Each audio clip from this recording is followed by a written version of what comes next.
Well students, कैसा लग रहा है आपको HTML कंप्लीट करके? राइट, तो आज हम अपने न्यू एक सेशन में आ चुके हैं, मतलब कि एक नई सीरीज़ जो है स्टार्ट हो रही है, जो कि है CSS। जैसा कि मैंने आपको वीडियो में बताया था कि हम अब CSS के बारे में पढ़ेंगे। HTML जो हमारी पूरी की पूरी ख़त्म हो चुकी है, मतलब पूरा नहीं बोलूँगा क्योंकि देखो HTML में बहुत कुछ है, लेकिन जो इम्पॉर्टेंट सी बात है मतलब वो सब जो है हम क्लियर कर चुके हैं।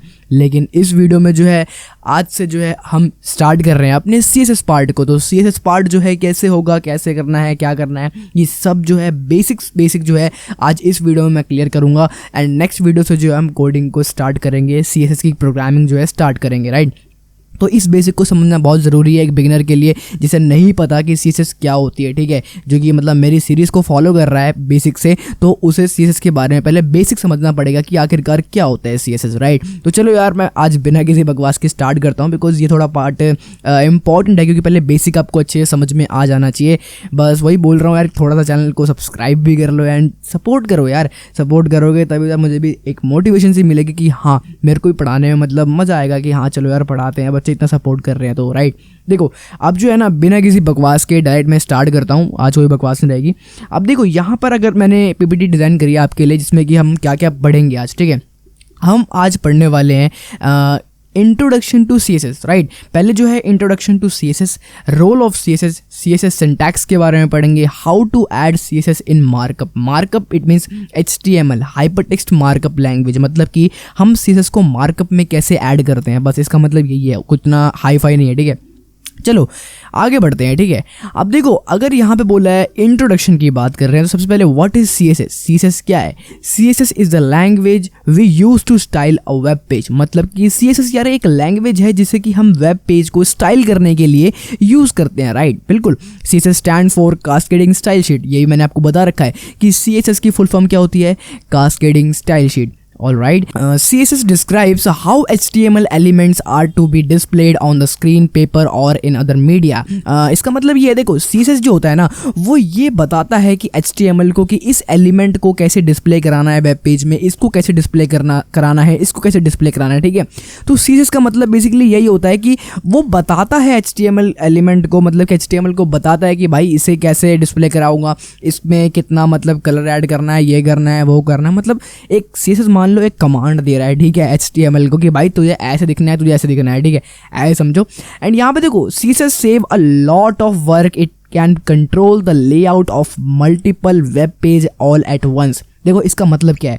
इसका मतलब ये है कि CSS जो है ना बहुत ज़्यादा हमारे टाइम को बचाता है। ठीक है, मतलब सेव करता है, बचाता है। It can control the layout of multiple web pages, इसका मतलब क्या है? It can control the layout. देखो अगर मैं CSS को एक्सटर्नल लिखूँ, देखो 3 टाइप की CSS होती है, एक होता है हमारा एक्सटर्नल, एक होता है इंटरनल, इनलाइन CSS। ये तीनों के बारे में आपको इसी वीडियो में बताऊंगा क्या होता है। ठीक है, लेकिन इसका मतलब क्या है यार कि it control the layout of multiple web pages. How? देखो अगर मैं एक एक्सटर्नल वेब पेज, मतलब कि एक वेबसाइट मैंने बनाई, ठीक है, एंड एक ना मैंने एक्सटर्नल CSS लिखी, एक्सटर्नल लिखा। ठीक है, एक्सटर्नल में ये होता है कि वो बिल्कुल ही अलग होता है, मतलब कि वो जो है ना हम कोडिंग जो होती है बिल्कुल अलग ही एक फाइल में लिखते हैं। ठीक है, उस फाइल का अगर मैं कहीं और यूज़ कर दूँ, उसका कहीं और यूज़ कर दूं, तो मतलब वो एक टाइम में किसी और भी वेब पेज को डिज़ाइन कर रहा है। मतलब एक ही टाइम पे एक ही फाइल जो है, एक ही मेरी CSS की फाइल जो है मल्टीपल वेब पेजेस को कंट्रोल कर रही है। समझ रहे हो?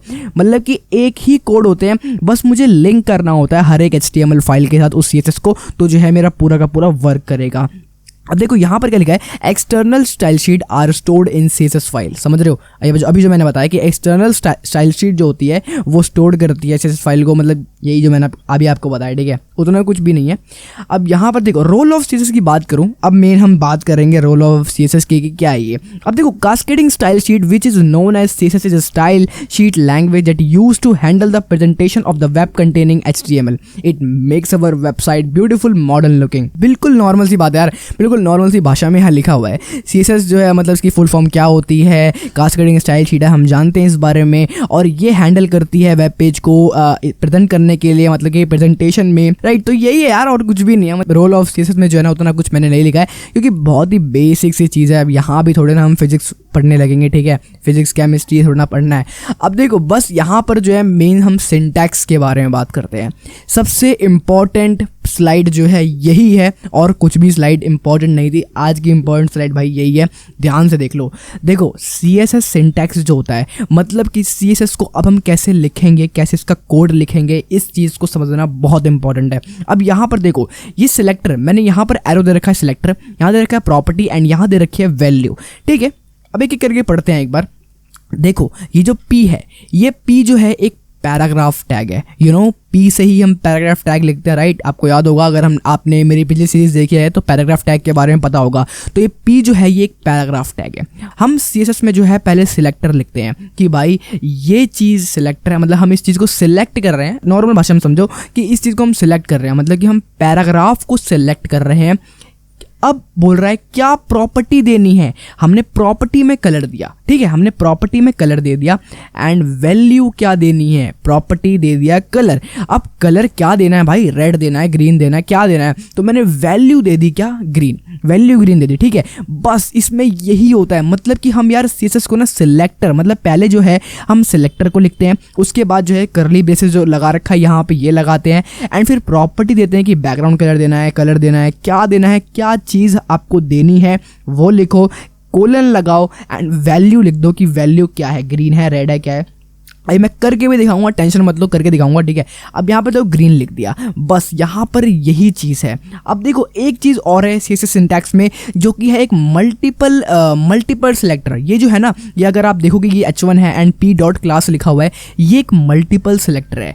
मल्टीपल सिलेक्टर ये होते हैं, मैं आपको बता दूँ, जिसमें जो है ना, अब देखो मैंने H1 लिखा है, कॉमा में लिख दिया मैंने P डॉट क्लास, ठीक है, H1 P डॉट क्लास। अब इसका मतलब ये है कि यहाँ पर मैंने मल्टीपल चीज़ों को सिलेक्ट कर रखा है और इन सभी में मैं क्या कर रहा हूँ, बैकग्राउंड कलर को जो है ब्लू दे रहा हूँ एंड बॉर्डर रेडियस जो है 2 पिक्सल दे रहा हूँ। इसका मतलब ये है, ये जो कोड है, मतलब कि ये जो प्रॉपर्टी है ये H1 में भी अप्लाई हो जाएगी एंड ये P डॉट क्लास जो दे रखा है, मतलब पैराग्राफ जो दे रखा है, जो भी है, इसके अंदर भी अप्लाई हो जाएगी, ठीक है। इसके कहने का मतलब ये है, आई होप कि कुछ समझ में आ रहा होगा, इसके कहने का मतलब ये है, ठीक है। अब स्लाइड तो इतनी है, लेकिन एक टेबल ऑफ कंटेंट में जो था how to add CSS in markup, ये चीज़ मैंने इसमें ऐड नहीं करी है बिकॉज मैं चाहता हूँ कि आप इस चीज़ को देखो और समझो खुद से, ठीक है। मैं यहाँ पर देखो विजुअल कोड यहाँ पे ऑन कर रहा हूँ। अब देखो यहाँ पर जो है मैंने विजुअल कोड को ऑन कर लिया है एंड यहाँ पर जो है अब मैं अपने कोड्स को लिखूंगा। देखो index.html मैंने ऑलरेडी फाइल बना ली है, CSS ट्यूटोरियल के नाम से मैंने जो फाइल को क्रिएट कर लिया है, फोल्डर क्रिएट किया है, ठीक है। एंड इसके अंदर जो है मैं स्टाइल 0 से, मतलब यहाँ से मैं स्टार्ट कर रहा हूँ, ठीक है। अब देखो जैसे एमिट एब्रीविएशन का हम यूज़ करेंगे या राइट, अब यहाँ पर हमने इसका यूज़ किया एंड देखो यहाँ पर डॉक्यूमेंट में जो है ना, हम डॉक्यूमेंट में जो है यहाँ पे लिख देते हैं CSS लर्निंग, ठीक है। हमने यहाँ पर जो है CSS लर्निंग लिख दिया एंड यहाँ पर देखो अब जो है, देखो मैं बस नॉर्मल सा पहले जो है ना मैं ये बताता हूँ कि एक मार्कअप लैंग्वेज, मतलब कि मार्कअप में ऐड कैसे की जाती है CSS को, ठीक है। जैसे मान लो ये हमारी CSS फाइल है, ठीक है, ये स्टाइल 0_0.css, मतलब कि देखो इसका एक्सटेंशन क्या होता है, इसका एक्सटेंशन होता है .css, याद रखना, इसका एक्सटेंशन जो होता है वो .css होता है, ये बात याद रखना, ठीक है। अब देखो यहाँ index.html में आया एंड यहाँ पे मैंने CSS लर्निंग लिख दिया, ठीक है। तो मैं इसको अगर एक बार लाइव कर लूँ, एक बार बस लाइव कर दे फटाफट, जिससे कि हमें कोई इशू ना आए। अब देखो ये लाइव हो चुकी है, ठीक है, हाँ या राइट, लाइव हो चुकी है एंड यहाँ पर देखो अब मैंने क्या किया, यहाँ पर मैंने एक H1 टैग लिया, H1 टैग लेकर यहाँ पर जो है ये चीज़ मैंने एक लिख दिया, ठीक है। यहाँ पर मैंने ये लिखा एंड नीचे जो है मैंने एक P टैग लिया, मतलब पैराग्राफ टैग लिया एंड यहाँ पर लिख दिया कि this is a paragraph, right, क्या लिखे जा रहा हूँ मैं, हाँ या दिस इज़ अ पैराग्राफ, ठीक है। अब यहाँ पर देखो मैं दिस इज़ अ पैराग्राफ लिख दिया एंड यहाँ पर जो है चैनल का नाम लिख दिया, ठीक है। अब देखो इसमें मैं चेंजेस करने वाला हूँ, इसमें कुछ चेंजेस करूँगा एंड यहाँ पर आप देख सकते हो, देखो यहाँ पर ये आ चुका है। अब यहाँ पर देखो सबसे पहले एक इनलाइन CSS क्या होती है, इनलाइन CSS के बारे में बता रहा हूँ, ठीक है। इनलाइन CSS जो होती है हमारे कोड के, मतलब कि टैग के अंदर ही लिखी जाती है, ठीक है। इनलाइन CSS यही होती है। इनलाइन CSS को ऐड करने के लिए आपको यहाँ पे लिखना है स्टाइल, यहाँ हमने स्टाइल लिखा, जैसे आप स्टाइल लिखोगे अब ये पूछ रहा है बताओ इसके अंदर क्या क्या प्रॉपर्टी डालूं, मतलब कलर देना है, बॉर्डर देना है, क्या, मैंने लिखा कलर एंड यहाँ पर देखो मैंने यहाँ पे कलर लिख दिया, यस। यहाँ पर देख सकते हो मैंने जो है यहाँ पर ये स्टाइल लिखा है एंड स्टाइल के अंदर जो क्या किया मैंने यहाँ पे कलर लिखकर जो है यहाँ पर मैंने ब्लू कलर दे दिया, ठीक है। यहाँ मैंने ब्लू कलर, देखो यहाँ पे कोड देख सकते हो बिल्कुल नॉर्मल सा कोड है, यहाँ पे स्टाइल लिखना है, आप वो करना है यहाँ पर बस स्टाइल लिखना है। स्टाइल लिखने के बाद अंदर जो है जो भी प्रॉपर्टीज आप दोगे वो प्रॉपर्टी जो है इसी के अंदर अप्लाई होगी, ये बात याद रखना, इसी के अंदर अप्लाई होगी, ठीक है। हम जो है CSS की तरफ जो है बढ़ गए हैं तो टेंशन की बात नहीं है, आपको सब क्लियर हो जाएगा कि हाँ मैं कोड क्या लिखूँ, लेकिन अभी के लिए समझो कि इनलाइन CSS क्या होती है एंड एक्सटर्नल क्या होती है एंड इंटरनल क्या होती है, ठीक है।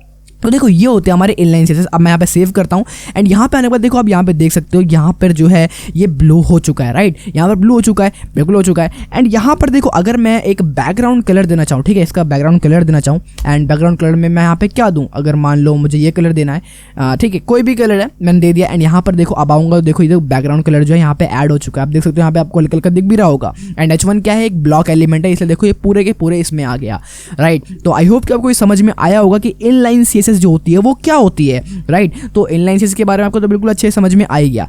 अब लेकिन इनलाइन सीएसएस तो ठीक है, हमें समझ में आ गया, लेकिन यार ये बताओ कि अब एक्सटर्नल सीएसएस क्या होती है। देखो एक्सटर्नल सीएसएस ये होती है, आपको जो है ना अलग से एक फाइल को क्रिएट करना पड़ेगा, जो कि आप किसी भी नाम से रख सकते हो, लेकिन आपका एक्सटेंशन जो होना चाहिए वो .css होना चाहिए, ठीक है, ये बात याद रखना। तो यहाँ पर ठीक है, आपने .css नाम से फाइल बना ली, ओके। अब क्या करें, अब देखो इसे मान लो, अब आपको ये देखना पड़ेगा कि आपको किसके अंदर जो है सीएसएस अप्लाई करनी है। तो यहाँ पर मुझे H1 के अंदर अप्लाई करनी है, ठीक है। तो मैं क्या करूँगा, यहाँ पर अगर वो कोड है, अगर अगर वो टैग है, तो मैं क्या करूँगा, ओनली सिंपल जो है H1 होता है वो H1 ही लिख दूंगा, अगर वो टैग है, ठीक है, ये बात याद रखना। और यहाँ पर मैंने क्या किया, एंड यहाँ पर मैंने कलर दे दिया, जो कि कलर मैं वही ब्लू कलर देने वाला हूँ। एंड यहाँ पे फाइल को मैं सेव करता हूँ एंड यहाँ पर देखो कुछ भी चेंजेस आपको नहीं दिखेंगे। एक मिनट, पहले मैं एक काम करता हूँ, इस वाली फाइल पर आकर पहले इस फाइल को सेव करूँ। अब देखो यहाँ पर जो है वो कलर रिमूव हो चुका है, बिकॉज मैंने यहाँ पे फाइल सेव नहीं करी थी, आपको पिछला वाला दिख रहा था, ठीक है। अब देखो यहाँ पर फाइल भी सेव हो गई, सब कुछ हो गया। यहाँ पर जो है हमने कुछ भी कोई भी एडिटिंग यहाँ पर नहीं कर रखी है, आप यहाँ पे देख सकते हो, मैंने सारे कोड रिमूव कर दिए हैं। लेकिन मैं style.css में आया एंड यहाँ पर फाइल को सेव किया एंड यहाँ पर आऊँगा तो कुछ भी चेंजेस नहीं दिखेंगे आपको। क्यों नहीं दिखे, क्योंकि हमने कोड तो लिख दिए, लेकिन इसको इम्प्लीमेंट कैसे करूँ, इम्प्लीमेंट भी तो करना पड़ेगा, मतलब मुझे लगाना भी तो पड़ेगा उसके अंदर। अब यहाँ पर क्या करना है, मुझे हेड के अंदर आके इसको जो है अटैच करना है, लिंक कर देना है इस फाइल को उस जो स्टाइल के नाम से जो फाइल है मेरी, ठीक है। लिंक करने के लिए मुझे करना पड़ेगा, यहाँ पे लिखना पड़ेगा लिंक एंड यहाँ लगाना है मुझे :CSS, ये चीज़ लिखना है, ठीक है। एंड एंटर हिट करना है। जैसे एंटर हिट करोगे, यहाँ पर इस वाले href के अंदर जो फाइल है, हम इस href फाइल को रिमूव करेंगे, बिकॉज इस नाम से हमारी फाइल नहीं है। जिस नाम से आपकी फाइल होगी, ये फाइल का नाम आपको यहाँ पे लिखना है। जैसे आप फाइल को सेव करोगे, अब आप जैसे ही विजिट करोगे अपनी वेबसाइट पर, देखो यहाँ पर जो है अब हो चुका है, राइट, यहाँ पर आप देख सकते हो। तो यहाँ पर ये होता है हमारा एक्सटर्नल सीएसएस, जो कि हम बाहर से लेके आते हैं एंड इसको मैं जहाँ जहाँ लिंक करूँगा, जहाँ भी लिंक करूँगा, ये अपने आप H1 में लगता जाएगा, ठीक है। मतलब ये जो प्रॉपर्टी है H1 में मैं डाल दिया है। अब मैंने H1 में प्रॉपर्टी में डाल दिया, तो अगर मान लो मैं यहाँ पे जितने भी H1 बनाऊंगा, अगर मान लो मैंने यहाँ पे H1 बनाया एंड यहाँ पे मैंने कुछ लिख दिया, ठीक है। अब मैंने यहाँ पे कुछ लिखा है एंड यहाँ पर आऊँगा, देखो रामू में भी वही हो गया, मैं कुछ और नाम लिखूंगा वो भी हो जाएगा। तो इसका जो सॉल्यूशन होता है ना, इसका सॉल्यूशन ये होता है कि हम यार यहाँ पर क्या करते हैं ना, एक क्लास देते हैं। मतलब कि यहाँ पर जो है मैं एक क्लास दूंगा, जो कि क्लास दूँ या आईडी दूँ, मर्जी है, ठीक है। मैं यहाँ पे क्लास दूंगा, क्योंकि मेनली जो है ना, हम जब CSS में काम करते हैं तो क्लास ही देते हैं, ठीक है। अब मैंने क्लास में मान लो यहाँ पर दे दिया, यहाँ मैंने नेम दे दिया, ठीक है। अब मैंने यहाँ पे क्लास में नेम दे दिया है, तो यहाँ पर आने के बाद अब देखो, अब मैं यहाँ पर आऊँगा, फाइल को सेव किया एंड यहाँ पर विजिट करूँगा, देखो यहाँ पर ये H1 में है, तो H1 में तो यार लगेगा ही, क्योंकि वो जो है ना हमारा H1 में ही लगा हुआ है, तो H1 टैग तो है ये, ठीक है। मुझे करना पड़ेगा, मुझे यहाँ पर जो है देखो, अगर मैं यहाँ पर आऊँ एंड यहाँ पर आने के बाद अब की बार मैं इस H1 को यहाँ से रिमूव कर रहा हूँ, ठीक है। अब मैं यहाँ पे डॉट क्लास दूंगा, ठीक है। मैंने यहाँ पे डॉट क्लास दिया एंड यहाँ पर मैंने उसको कॉल कर लिया है, ठीक है। डॉट क्लास को मैंने कॉल कर लिया है एंड कॉल करने के बाद अब यहाँ पर देखोगे, अगर मैं पहले इस वाली फाइल पर आता हूँ, फाइल सेव की एंड यहाँ पर आने के बाद देखो मैं यहाँ पर आया, फाइल सेव कर ली मैंने एंड यहाँ पर आने के बाद देखो ये पूरा का पूरा रिमूव हो चुका है, राइट। यहाँ पूरा का पूरा रिमूव हो चुका है, लेकिन अब जो है ये डॉट क्लास के नाम से मैंने कुछ लिखा है एंड यहाँ पर मैंने जो है कलर दे दिया, अब की बार वही ब्लू कलर मैंने जो दे दिया एंड यहाँ पे फाइल को सेव किया एंड यहाँ पे विजिट करोगे, आपको कुछ भी चेंजेस जो है नहीं दिख रहे, क्योंकि डॉट क्लास के नाम से तो यार कुछ है ही नहीं, यहाँ पर तो नेम के नाम से है ना, तो क्लास थोड़ी ना, देखो यहाँ पर आपको नेम लिखना पड़ेगा। मैंने एक्चुअली जानबूझ कर रहा था, क्योंकि मैं ये बताना चाहता कि यार यहाँ पर ये नहीं लिखना, मतलब आपने जो क्लास लिखा है वो नहीं, ठीक है, जो चीज़ वहाँ पर है ना वो लिखनी है। अब यहाँ पर देखो आपने नेम लिखा, जैसे ही फाइल को सेव करोगे एंड यहाँ पर देख लो फाइल सेव है, सब कुछ है। जैसे आप यहाँ पर आओगे, आप देख सकते हो कि यहाँ पर आपने जो है क्लास को कॉल करके अब की बार जो वो किया है, लेकिन अब जो है H1 में वो अप्लाई नहीं होगा। अब यहाँ पर ये अप्लाई नहीं होगा। अगर मान लो मैं इसकी भी कोई क्लास दे दूँ, मैं इसी कोई भी क्लास दे दूँ अगर, ठीक है, मैंने यहाँ पे क्लास दे दिया एंड यहाँ पे मैंने चैनल के नाम से जो है क्लास दी, ठीक है। एंड यहाँ पर आने के बाद कॉपी किया एंड कॉपी करने के बाद देखो अब मैं यहाँ पर आया स्टाइल वाले में एंड यहाँ पर अब जो मैं उसको कॉल करूँगा, ठीक है, मैं यहाँ से कॉल करूँगा एंड डॉट चैनल को मैंने कॉल किया, मतलब क्लास को जो है हम डॉट से कॉल करते हैं, ठीक है। अब यहाँ पर मैं कुछ भी जो है कोई भी यार दे सकता हूँ, कोई भी मतलब चीज़ें मुझे अप्लाई करनी है, मुझे मान लो ब्राउन कलर देना है। फाइल को सेव किया एंड यहाँ पे देख सकते हो कि आपको कुछ ना कुछ यहाँ पे दिखा होगा, राइट। तो देखो यहाँ पर ये होती है एक्सटर्नल CSS, ठीक है। अब ठीक है, एक्सटर्नल CSS समझ गए हम, इनलाइन CSS भी समझ गए, लेकिन ये इंटरनल CSS क्या होती है भाई? इंटरनल CSS ये होती है, मान लो अगर मैं इस कोड को कॉपी करता हूँ, ठीक है, कॉपी किया मैंने एंड यहाँ से जो है मैं इस फाइल को अनलिंक कर रहा हूँ। जैसे मैं इसे अनलिंक करूँगा, आप देखो यहाँ पर जो है हर चीज़ हट चुकी है, लेकिन जो हमारी इंटरनल CSS होती है उसमें क्या काम होता है, हम यहाँ पर आए एंड यहाँ पे आने के बाद मैंने यहाँ पे स्टाइल लिखा, मैंने स्टाइल टैग यूज़ किया, ठीक है। ये कहाँ यूज़ किया? मैंने हेड के अंदर यूज़ किया, याद रखना मैंने हेड के अंदर यूज़ किया।